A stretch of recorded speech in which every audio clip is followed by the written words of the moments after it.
Students, fourth sum பாருங்க. If A equal to 5,6, B equal to 4,5,6, C equal to 5,6,7, show that A cross A equal to B cross B intersection C cross C.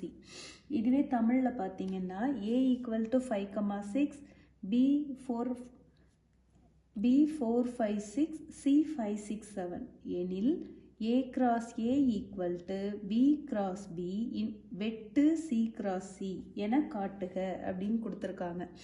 இந்த method சம்முக்கு அதாவது ஒரு equation கொடுத்து இதை நிரூபிக்க சொல்கிறாங்கன்னா நம்ம LHS RHS அப்படி எடுத்துட்டு அதை ப்ரூவ் பண்ணிட்டாலே போதும். நான் ஃபஸ்ட்டு LHS எடுத்துக்கிறேன். ஓகேவா?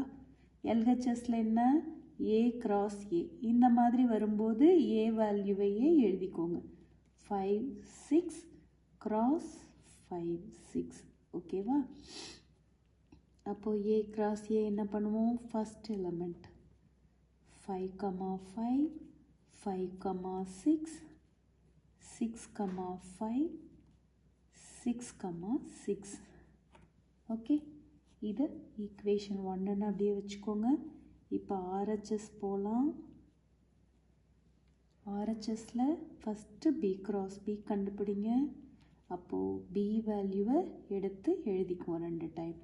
4 5 6 cross 4 5 6 ஆச்சா?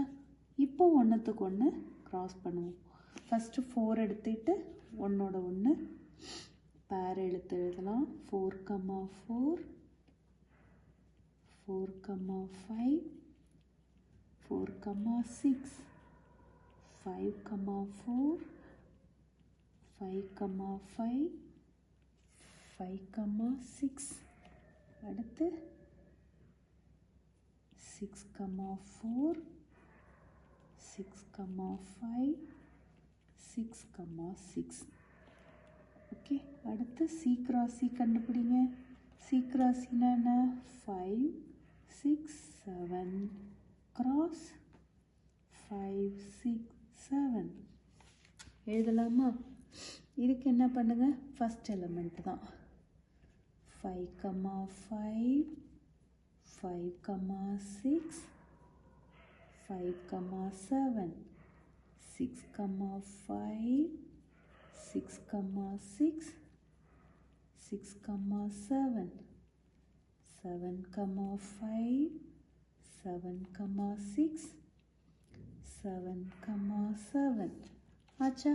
இப்போ ரெண்டுத்துக்கும் உள்ள இன்டர்செக்ஷன் வெட்டு அப்படின்னா ரெண்டுலையுமே எந்த நம்பர் காமனாக வருதோ அதை மட்டும் எடுத்து எழுதணும், மற்றதை விட்டுறணும் அப்படின்னு அர்த்தம். ஓகே, இப்போ பாருங்கள், இங்கே 4, 4 வந்திருக்கு. இதில் வந்திருக்கா? இல்லை. 4, 5 வரல. 4, 6 இல்லை. 5, 4 இல்லை. 5, 5 இருக்குது. அப்போது 5, 5 எடுத்து எழுதிக்கோங்க. 5, 6 இங்கேயும் இருக்குது, இங்கேயும் இருக்குது.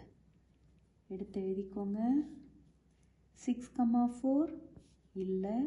6, 5 இருக்குது. அப்போது 6, 5 எழுதிக்கோங்க.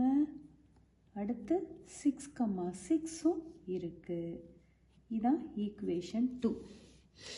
ஓகே, இப்போ பாருங்கள், LHSம் RHSம் பார்க்கணும். From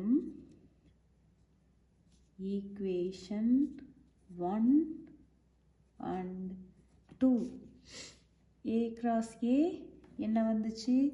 5 5 5 5 5 6 5 6 6 5 6 5 6 6 6 6. Therefore A cross A equal to B cross B intersection C cross C. அப்படியா? இது என்னாச்சு? Hence verified. எழுதிடலாமா? தமிழில் நிரூபிக்கப்பட்டது. அவ்வளோதாம்மா. தேங்க்யூ.